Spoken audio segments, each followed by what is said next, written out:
The alien marketplace was alive with noise and light, but he walked through it with empty pockets. Stalls were filled with glowing fruit, strange meats, and shining fabrics, but to him they were only dreams. His boots were worn, his clothes thin, and in his pocket rested a single credit, the last one he had. That credit meant survival. It meant a meal for the night, maybe even a bed in the cheapest inn. But it was also all he had left, and once it was gone, there would be nothing. The human's name was Elias, a traveler who had wandered from star to star searching for work. Now he found himself on this frozen alien world, where the wind cut through skin like knives. He was already hungry, already tired, already cold, but he kept walking. The people of the city looked at him with distant eyes. Most ignored him.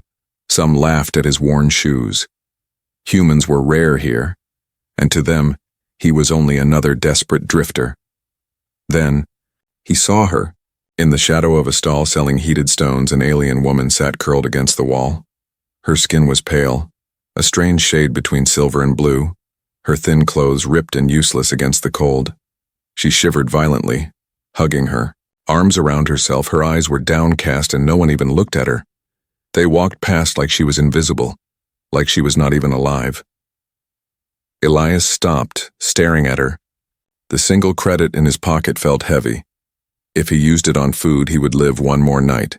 If he gave it away, he might starve. The choice was cruel. The galaxy was cruel, and he knew it well. A merchant nearby shouted, "Blankets, warm, woven, soft, only one credit." Elias froze.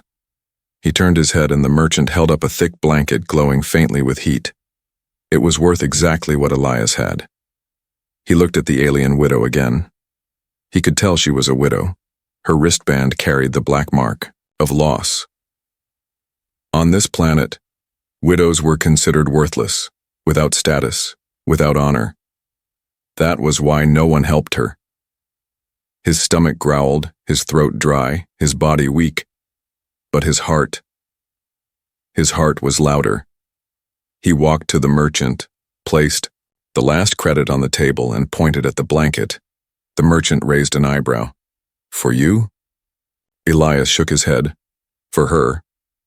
The merchant laughed but handed it over, shaking his head at the foolish human. The alien widow looked up in shock as Elias knelt and wrapped the blanket around her trembling shoulders. Her eyes glowed faintly in the dim light, filled with confusion. No one does this," she whispered, her voice broken. Elias only smiled tiredly. "Then it's about time someone did." She gripped the blanket tightly, her hands shaking, her lips trembling with words she could not form. Around them, the marketplace fell silent for a moment. Aliens stared, whispering among themselves. A human wasted his last credit on her? Strange creature, strange choice. He'll starve now, what a fool. But Elias did not care. He simply turned to leave. His steps heavy, his stomach empty, his future uncertain. The widow called after him, her voice soft but urgent. "Wait." "Why?" Elias looked back, his tired eyes meeting hers. "Because no one else would," he said simply. Then he walked away, disappearing into the shadows of the freezing streets. The widow pulled the blanket close, feeling its warmth spread into her bones. For the first time in years, she felt seen, felt alive. She watched the human disappear into the night and whispered to herself, "He gave me warmth when I had nothing. Who is he?" But the story was only beginning. For that single act of kindness, that single credit would change both their lives forever. The night air on the alien city streets was cruel, sharp, and cold. Elias walked slowly, his body weak with hunger, his stomach twisting in pain. He had no food, no credits, and nowhere to sleep, but still he felt no regret. The image of the alien widow wrapped in the blanket gave him a strange comfort. He had lost something, but he had also gained something invisible. In the shadows behind him, footsteps followed.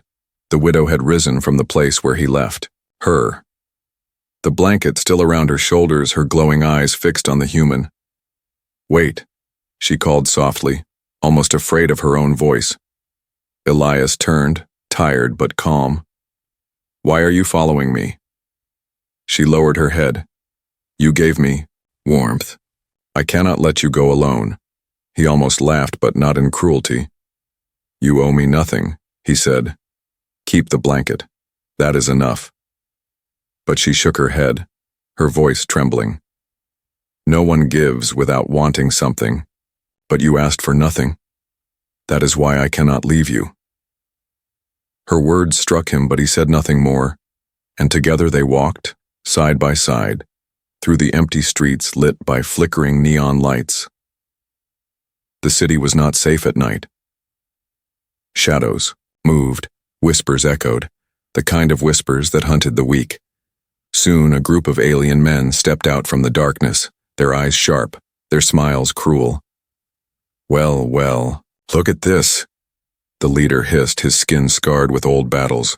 "A human beggar and a widow. What a pair of losers." The others laughed, circling them like predators. The widow clutched her blanket, fear flashing in her eyes. Elias stepped slightly in front of her, his body tense though he had no weapon. He raised his chin and spoke.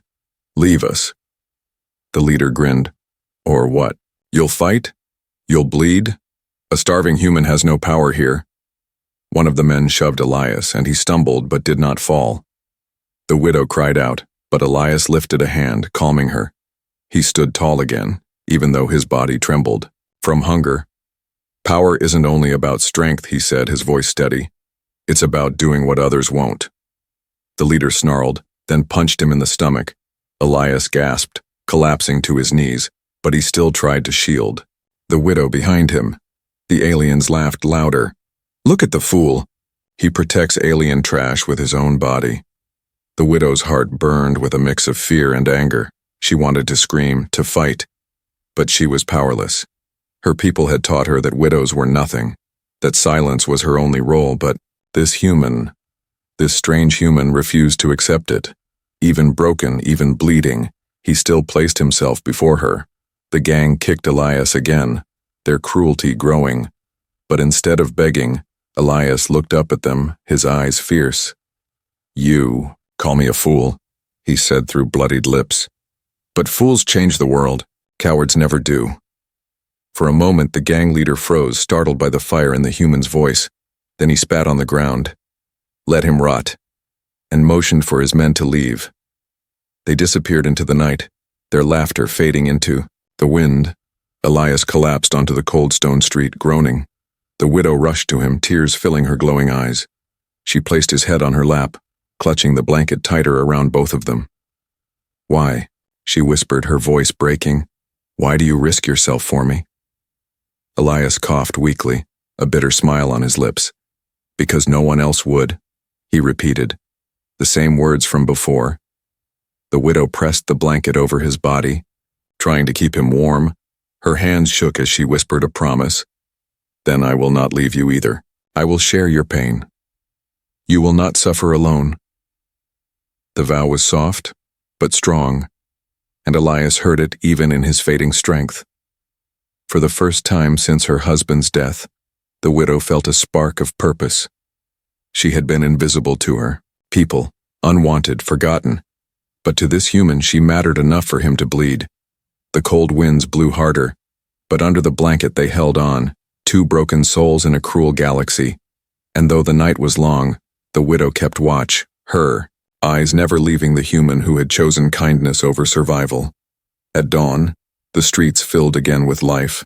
Merchants opened their stalls, people hurried past, but in one corner an alien widow sat with a human resting against her, the blanket around them both, a silent symbol of defiance, and in the distance, armored footsteps echoed. Soldiers, marching through the city, their voices carried a warning. They were searching for troublemakers, and the human who had drawn too much attention might soon be their target. The widow's eyes narrowed. She whispered to herself. If they, the city awoke under a pale blue sun. Shadows of tall alien towers stretched across the frozen streets. Merchants shouted, carts rattled, and workers hurried to the mines, but in a small corner, forgotten by all, sat two figures wrapped in a single blanket. The human, Elias, leaned weakly against the wall, his face pale. Beside him, the alien widow sat straight, keeping watch through the long hours. She had not slept, her glowing eyes never leaving him. The blanket warmed them both, but not enough to chase away the deep chill of the night. He stirred at last, groaning as he opened his tired eyes. "You're still here?"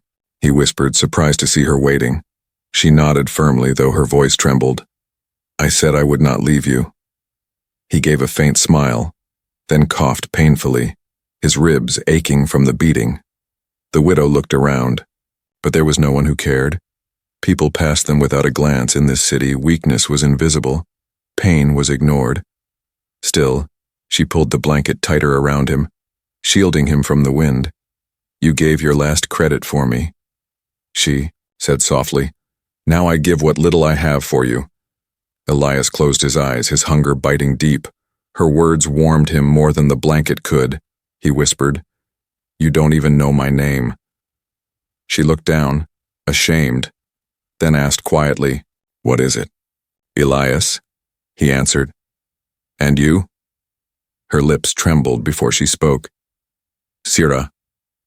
The name lingered between them like a fragile secret. For years she had been called only widow, burden, nothing. But hearing her name again made her chest ache with memory. Elias repeated it softly, "Sira," and she shivered. Not from the cold, but from something new, something she thought she had lost forever. The day passed slowly. They searched for scraps of food but found little, a bruised fruit here, a discarded crust there, barely enough to quiet the hunger. When night fell again, the winds turned sharp as blades. They found a small broken shelter, an abandoned stall with a roof half gone. It was not much, but it was better than the open street. Inside they sat, close together, the blanket covering them both. The silence stretched until Sira broke it with a whisper. "My husband died in the mines," she said, her voice flat, as if rehearsed too many times. "They said the rockfall was an accident, but accidents are common when widows are not valued." Her hands trembled as she clutched the blanket. "When he was gone, I was nothing. My people see me as empty, useless. That is why no one helped me." Elias listened quietly, his tired eyes fixed on her. He did not interrupt, he did not offer empty words, he simply let her speak. For the first time since his journey began, he felt his own pain shrink before hers. "You are not nothing," he said finally, his voice steady despite his weakness. "You are alive, and that is enough for me." Her eyes filled with tears that glowed faintly in the dark. She turned her face away, ashamed to show such weakness, but his words stayed in her chest like a small fire against the endless cold. The hours crept by, the night stretching longer than the day. Elias leaned against her shoulder, too weak to sit up straight. She let him rest there, her body shaking from cold and exhaustion, but for the first time she did not feel completely alone. The wind howled through the broken roof, carrying the sounds of marching feet. Soldiers patrolled the streets, their armor clanging, their voices sharp. "Troublemakers will be punished," they shouted. "Anyone helping them will share their fate." Sira stiffened, her grip on the blanket tightening. She knew they were searching for Elias, the foolish human who had dared to stand against the gangs, the foolish human who had dared to protect a widow. She looked at him as he slept fitfully, his face pale and bruised. Fear knotted in her chest, but another feeling grew stronger, resolve. Whispering to herself, she vowed, "They will not take you, not while I still breathe." Dawn broke once more, the weak sun lighting their small shelter. Elias woke to find her still holding the blanket around him. "You should have slept," he said softly. She shook her head. "I could not. I was afraid they would take you while I closed my eyes." He reached for her hand, surprising them both. His fingers were cold, but his touch was gentle. "You don't have to protect me," he murmured. But she held his hand tighter. "Yes, I do." Outside, the city stirred again. The sound of boots returned, louder this time, closer. Sira and Elias exchanged a look. Both knew the coldest night was not over. The true storm was only beginning. The morning air was sharp, carrying the echo of boots against stone. The sound of soldiers grew louder with every step, their metallic armor clanging in rhythm. Inside the broken stall, Elias and Sierra sat in silence, listening. The blanket around them felt thin now, not just against the cold, but against the danger. Outside, Sierra's eyes glowed faintly in fear, her hands trembling as she clutched the blanket. "They are searching for you," she whispered, her voice tight. Elias leaned back against the cracked wall, his ribs aching. "I thought as much," he said quietly. "I drew too much attention last night." He tried to smile, but it faded quickly. "They will take me, and maybe you too." Sierra shook her head fiercely. "No, they will not take you," she said, her voice trembling but firm. Elias looked at her, surprised at the strength in her words. "You've already lost too much," he murmured. "Don't lose more because of me." But she pressed her lips together and said nothing more. The boot stopped outside their shelter. A deep voice shouted, "Come out! By order of the city guard, step forward." Elias sighed, rising slowly, his body weak but his spirit steady. Sierra grabbed his arm, panic in her eyes. "Don't," she begged. "They will kill you." He placed a hand gently on hers. "If I hide, they'll hurt you too. I can't let that happen." With slow steps, Elias stepped into the light. The soldiers waited, tall and armored, their visors glowing red, one pointed at him. "That's the human, the fool who caused trouble," another sneered. "And he's with a widow." Pathetic, their laughter cut through the cold air like knives. Elias stood tall, even with bruises on his face and weakness in his body. "She is not pathetic," he said firmly, his voice carrying across the street. "She has more courage than all of you in your armor." The soldiers laughed louder, mocking him. "You dare insult the guard?" Their leader growled, stepping forward. "You defend a widow? A human waste protecting alien trash?" The crowd began to gather, merchants pausing, workers stopping, whispers spreading. They watched as the human stood in front of the widow. They watched as he blocked the soldiers. With his frail body, his voice rose again. "Strong despite his weakness, she is not trash. She is worth more than your whole army." The soldiers stiffened, their weapons humming with power. "Step aside," the leader barked, "or we cut you down where you stand." Sierra rushed out from behind the stall, the blanket still wrapped. Around her shoulders, her glowing eyes burned with emotion as she stood beside Elias. "If you cut him down," she shouted, "you cut me too." Gasps rippled through the crowd. A widow had raised her voice. A widow had defied the guard. The soldiers hesitated, momentarily stunned, but then the leader snarled, "So be it. Both of you will suffer." He raised his weapon, its energy blade humming dangerously. The crowd fell silent, holding their breath. Elias did not move, did not flinch. Instead, he reached out and took Sierra's hand. His voice was quiet, but unshaken. "They may break our bodies, but they will never break our hearts." The words struck like thunder in the still air. The crowd began to murmur, voices rising in shock and awe. A human defends a widow? He dares stand against the guard? For the first time in years, eyes turned toward Sierra, not with scorn, but with wonder. The human's courage stirred something long buried in them. The leader of the soldiers snarled, "Enough talk!" He raised his weapon higher, stepping forward to strike, but before the blade could fall, a voice rang out from the crowd. "Let them go!" Another voice joined, then another, until the marketplace shook with shouts. "Let them go! Leave them! They've done no wrong!" The soldiers turned, unsettled by the sudden resistance. The people who had once ignored widows, once ignored strangers, now stood together. The spark had been lit, and it was spreading fast. The leader glared at Elias, then at Sierra, his face twisted with anger. "This isn't over," he hissed. With a sharp motion, he ordered his men to retreat. Soldiers marched away, their boots striking hard against the stone. But their eyes promised they would return. The crowd slowly dispersed, but not without glancing back at the human and the widow. Whispers followed them. Whispers not of scorn, but of respect. Elias stood tall, though his body was weak, his hand still holding Sierra's. She looked at him, her eyes shining. "No one has ever defended me like that," she whispered. Elias gave a faint smile. "Then maybe it's about time someone did." That night they found another abandoned corner to rest. The blanket warmed them. But it was not just the fabric now. It was the bond between them. Sierra turned to him, her voice soft. "You gave me hope again," she said, her words trembling but full of truth. Elias looked at her, his tired eyes gentle. "I only gave you what you deserved all along." She reached for his hand, their fingers, entwining under the blanket. The silence between them was no longer cold, no longer empty. For the first time, warmth came not only from the blanket but from each other.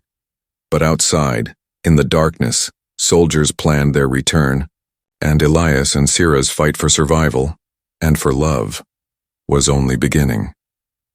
The marketplace did not forget what had happened. The image of a human standing against soldiers for a widow stayed in the minds of many. Whispers traveled from stall to stall, from street to street. Some called Elias a fool, others called him reckless, but more and more voices began to say another word: brave. Sierra walked beside Elias that evening, the blanket around her shoulders. Her eyes still glowed faintly with fear, but now there was something else, something she had not felt in years, pride. She looked at him as they walked through the streets. "You could have died today," she said softly. Elias shrugged, his ribs aching. "I've lived on the edge of death many times. Today was no different."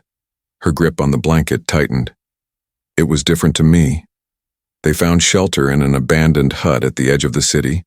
The roof leaked, the walls cracked, but it was enough. Inside, they sat near a broken heating unit that no longer worked. Sierra tore strips from the blanket's edge to bind Elias's wounds. "You shouldn't waste it," Elias murmured, but she silenced him with a sharp look. "It is not waste when it saves you." As she worked, she spoke softly. "My people believe widows bring misfortune. That is why they turn away." Elias watched her hands tremble as she tied the cloth. "Your people are wrong," he said firmly. "You carry more strength than they see. They only refuse to look." Her throat tightened, tears forming in her glowing eyes. For so long she had believed their lies, that she was nothing, that her life was over. But this human, broken and bleeding, spoke to her as if she were more. Night fell, and the winds grew cruel again. They huddled under the blanket side by side. Elias shivered but forced a small smile. "You kept your promise," he whispered. "You didn't leave me alone." Sierra looked at him, her voice trembling. "And I never will." But their fragile peace did not last. At dawn, heavy boots echoed once more. Soldiers patrolled the streets in larger numbers, their anger sharper than before. The leader had not forgotten his humiliation. Now he sent his men to search for the human and the widow. Posters appeared on walls marking Elias as a dangerous outsider. Anyone caught helping him would be punished. Fear spread among the people. Merchants tore down the posters quickly, afraid to be linked to him, but still. Whispers carried through the alleys. They want him gone. They fear him. They fear his courage. Elias and Sierra hid in the shadows, moving from alley to alley. But everywhere they went, eyes followed. Some eyes held fear, some held pity, and some, for the first time, held respect. By the third night, hunger gnawed at them. Again, they had nothing left, and Elias's body grew weaker. Sierra tried to find food, but merchants refused her, afraid of the soldiers. Finally, one old alien woman placed a small loaf in her hands, whispering, "I saw what he did. Take this, and keep it hidden." Sierra's eyes widened, her heart racing. A stranger had helped her. She carried the bread back to Elias, breaking it into pieces. When he asked where it came from, she smiled faintly. From the first spark, he frowned, not understanding, but she explained. One voice shouted that day, then many followed. Now even small hands moved to help us. Elias chewed the bread slowly, thoughtful. "Revolutions begin with sparks," he murmured, half to himself. The days grew harder, but the spark grew too. Once, when soldiers marched near, a merchant pretended not to see them. Another time, a worker directed them to a safer alley. Each act was small, but each one mattered. The people were beginning to see. The human's kindness was not weakness, It was strength. Sierra felt the change deeply. She no longer walked with her head bowed. She walked beside Elias, the blanket around them both. Every time she looked at him, she saw not only the man who had saved her, but the man who was slowly changing an entire city.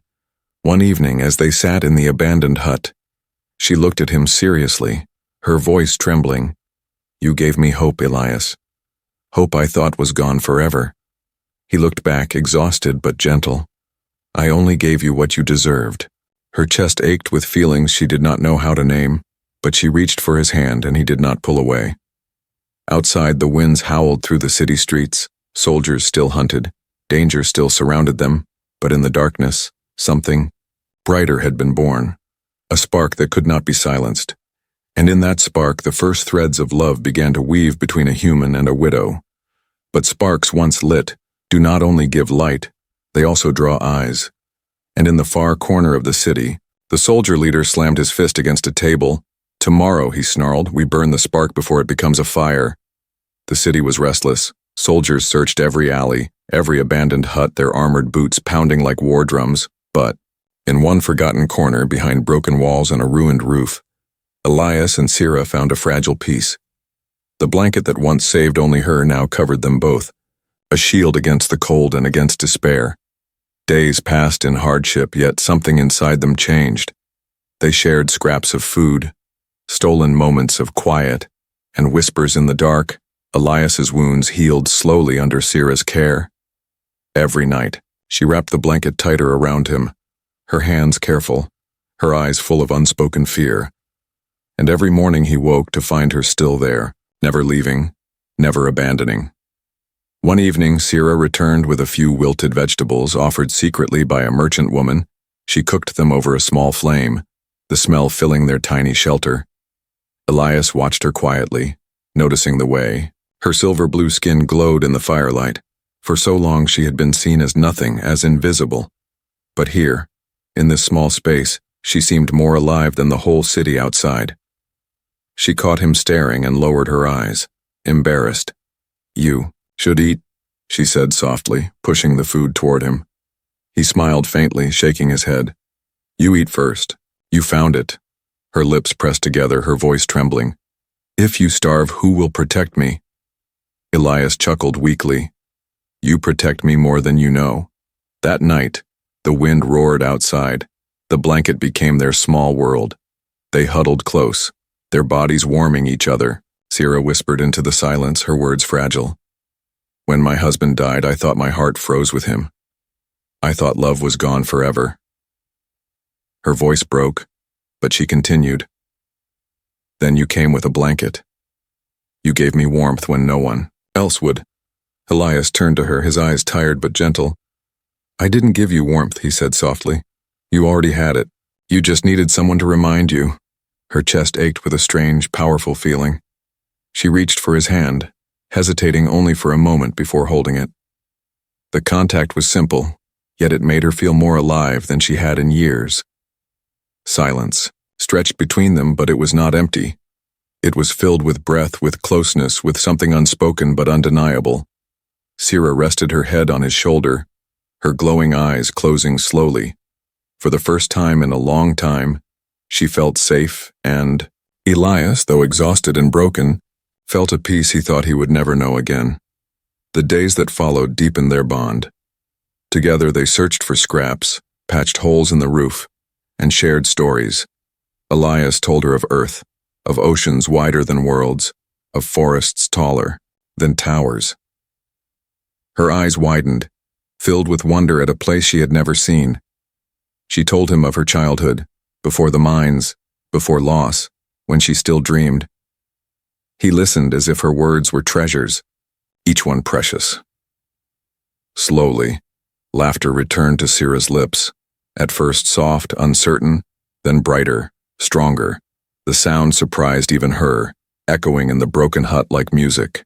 Elias laughed too, weak but genuine, and in those moments the cold outside seemed less cruel, but danger never vanished. Every day soldiers drew closer, every night their searches spread wider, and still, whispers of the human and the widow spread. The people spoke of them in secret. The human who stood against. Soldiers. The widow who found her voice. The spark was turning into flame, and the guards could feel it. One night, Sira sat awake while Elias slept beside her. The blanket covered them both, his hand resting gently on hers. She stared at his face, the bruises fading but his exhaustion deep. A thought struck her, a terrifying, beautiful thought whispered it to the empty night. That blanket you gave me. Now I want to keep you warm. Her cheeks burned as she said it. Though he did not hear, her heart beat fast, fear mixing with hope, because she knew now. He was no longer just the human who saved her. He was the man she wanted to live for, to fight for, to love. But outside, in the shadows, soldiers gathered in silence. The leader of the guard stood among them, his eyes burning with anger. The people whisper of sparks. He growled, "Tomorrow, we crush them before they burn the city." Inside the small hut, Sira tightened her hold on Elias's hand. She did not know what tomorrow would bring, but she knew one truth with all her heart.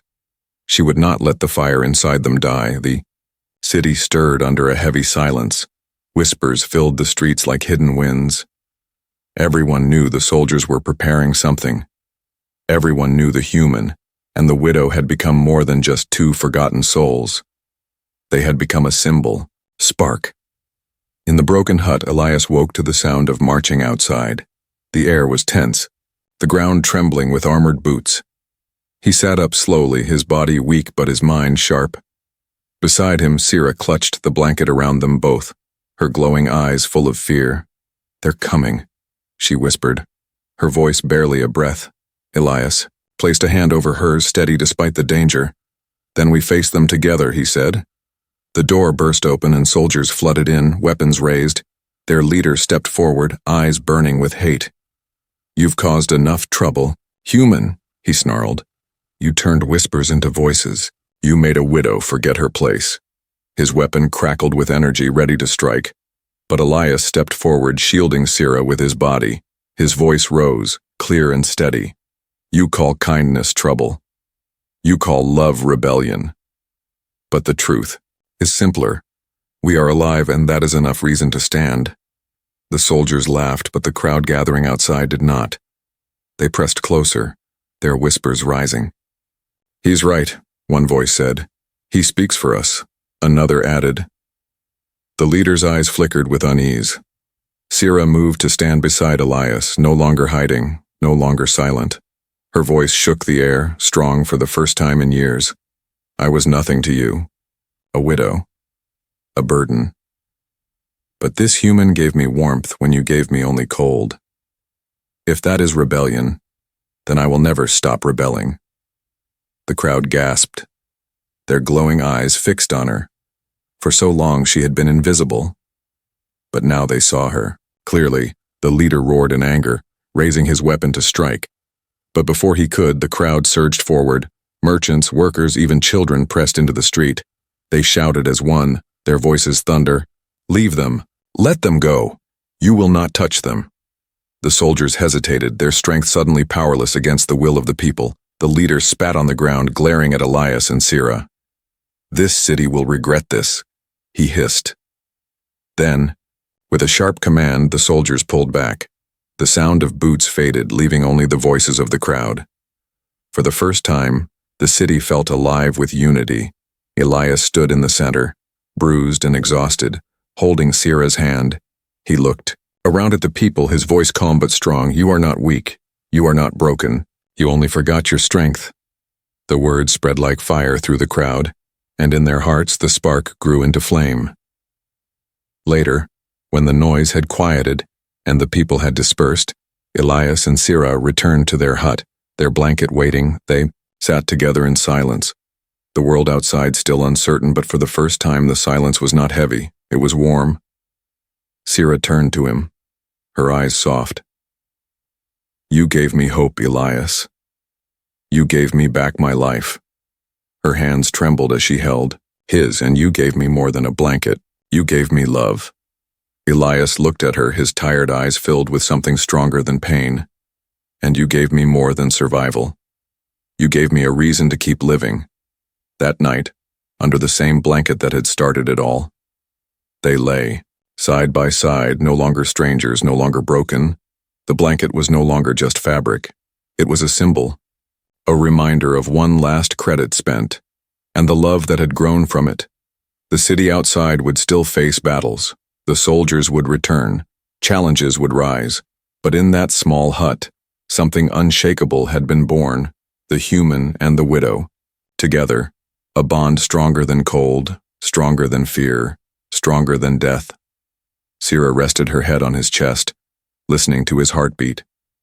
For years she had lived in silence, but now every beat was music, every breath was proof she was not alone.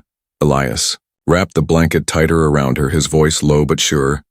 I gave my last credit to save you, but you gave me something worth more than all the credits in the galaxy. Her eyes filled with tears, not of sorrow but of joy. She whispered back, her voice breaking, and I will spend the rest of my life keeping you warm. Outside, the wind howled against the broken walls, but inside, in the arms of love, they were untouched by the cold. The human had given away his last coin, and in return, he had been given the greatest treasure of all, a heart that burned brighter than any star.